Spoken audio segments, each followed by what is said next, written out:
getting over it with Bennett Foddy, but if I fall, the video ends. Okay, let's just play some Getting Over It again. For the, I don't know. Let's just play. Okay.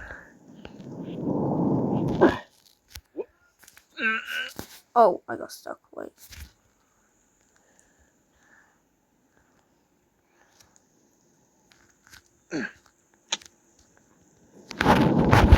And I have to set the audio and visual to 0 and 0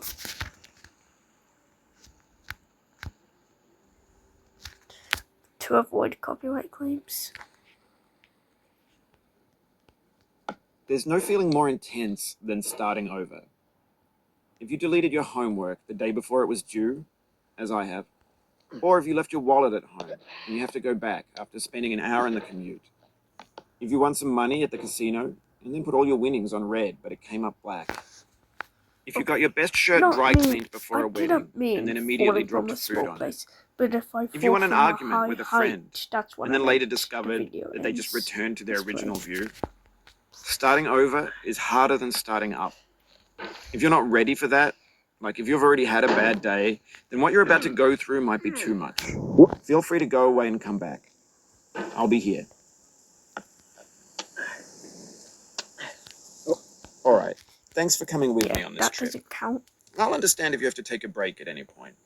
Just find a safe place to stop and quit the game. Don't worry, I'll save your progress, always, even your mistakes. This game is a homage to a free game that came out in 2002, titled Sexy Hiking. The author of that game was Jazzuo, a mysterious Czech designer who was known at the time as the father of B games. And B games are rough assemblages of found objects. Designers slap them together very quickly and freely, and they're often too rough and unfriendly to gain much of a following. They're built more for the joy of building them than as polished products. Yeah, that doesn't count. Yeah. In a certain way, Sexy Hiking is the perfect embodiment of a B game.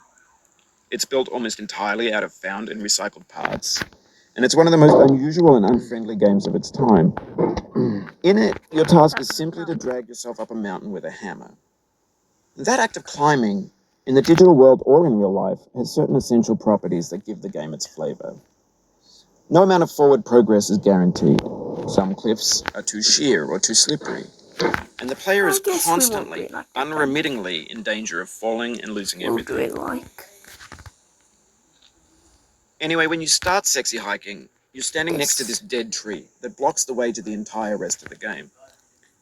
It might take you an hour to get over that tree, and a lot of people never got past it. You prod and poke at it, exploring the limits of your reach and your strength, trying to find a way up and over. And there's a sense of truth in that lack of compromise.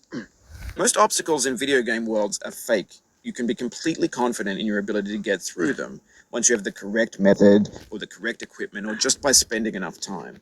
In that sense, every pixelated obstacle in Sexy Hiking is real. I always fall from this part. The obstacles in Sexy Hiking are unyielding, and that makes the game uniquely frustrating. But I'm not sure Jazzuo intended to make a frustrating game.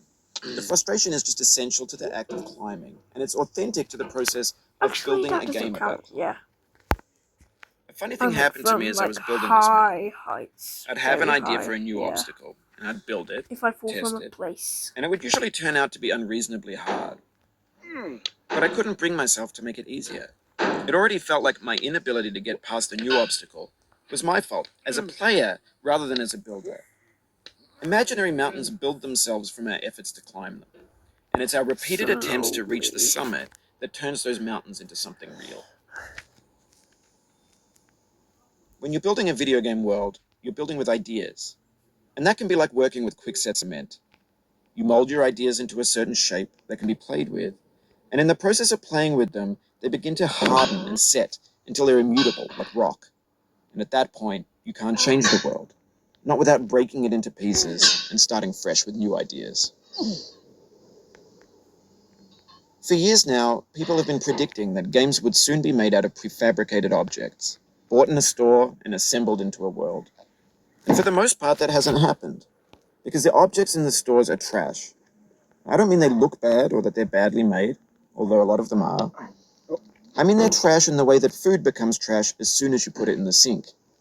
Things are made to be consumed and used in a certain context, and once the moment is gone, they transform into garbage. In the context of technology, those moments pass by in seconds. Over time, we've poured more and more refuse into this vast digital landfill that we call the internet. It now vastly outnumbers and outweighs the things that are fresh and untainted and unused. This definitely won't When everything count. around us is Alright, cultural guys. trash becomes the new Because medium, that's what I have to the do. lingua franca of the digital age. And you can build culture out of trash, but only trash culture.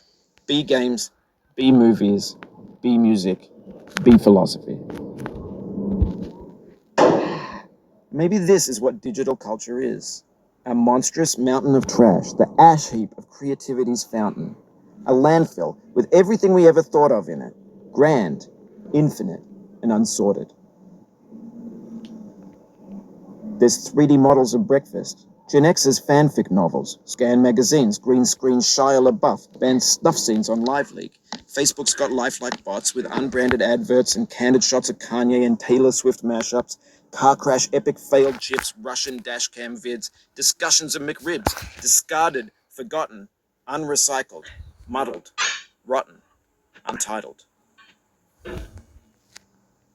Everything's fresh for about 6 seconds, until some newer thing beckons, and we hit refresh. And there's years of persevering, disappearing into the pile, out of style, out of sight. No. In this context, it's tempting Okay, to I make guess friendly that content. counted. Yeah. Anyways, bye guys.